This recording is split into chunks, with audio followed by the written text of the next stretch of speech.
它的强项不是跑分式性能，而是完成度。轻薄做出来了，外观也有设计感，但是更重要的是，它没有为了薄去把体验做塌，也没有为了讲搬过来这个故事，把最基本的无线输出稳定性和实用性丢了。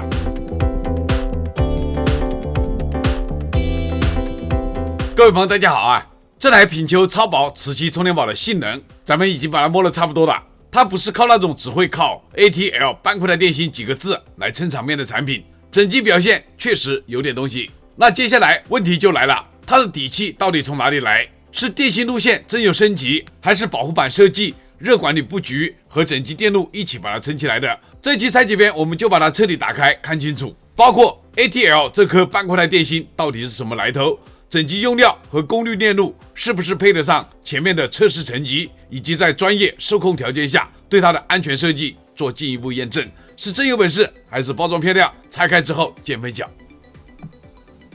还是那句话啊，拆解充电宝有爆燃的风险，请大家不要模仿，而且拆解以后保修会丢失的，所以大家购买的这些产品的话，还是自己把它保护好啊。我们先把这个充电宝加热一下，然后再用刀片把这个盖子给它敲开。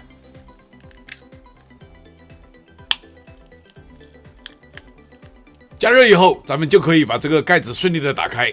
这一圈是磁铁区域，这里还有个定位磁铁，这部分是石墨导热贴，荔枝线做的磁吸线圈贴在这个绿色的轻壳纸上面。主板上面有2颗螺丝进行固定。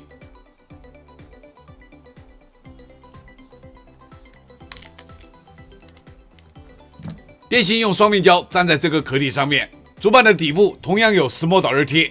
可以看到这个壳体啊，是整块的铝合金做出来的，正负极极耳处有黑色的泡棉 ，NTC 热敏电阻用于采集电芯温度。剪掉正负极极耳，我们把电池分开。这个充电宝到现在就已经完全拆开了啊，因为电芯它是用的半固态电芯，我们会按照新国标的标准，准备用4毫米的钨钢钢针来做穿刺实验。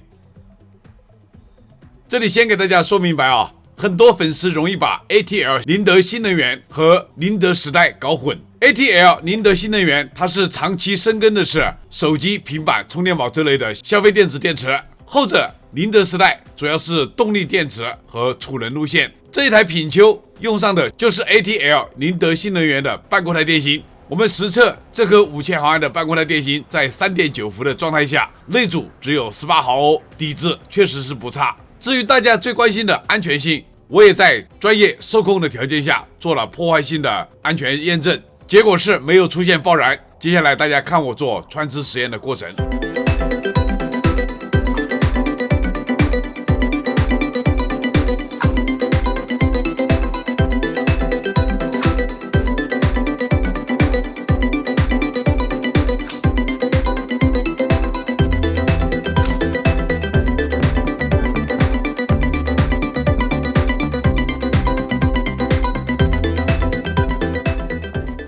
这台品球磁吸充电宝的电路，我们先来看电池保护和整机的管理部分。这颗半固态聚合物电池测试表现大家都看到了啊，这里就不赘述了。ATL 宁德新能源2008年成立，是日本 TDK 旗下全资独立运作公司，总部位于香港，全球领先的高能量密度聚合物锂电池制造商。外围配的是深圳创新微微电子出品的 ICM1003 系列保护 IC， 以及一颗411015的 MOS 管，共同组成电池侧的保护链路。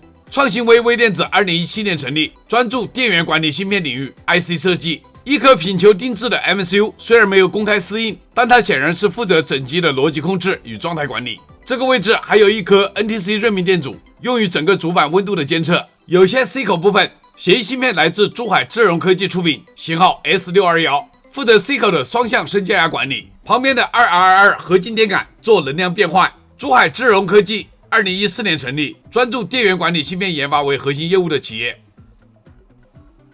适应 8205A 的 MOS 管，负责充电口的 V-Bus 开关控制。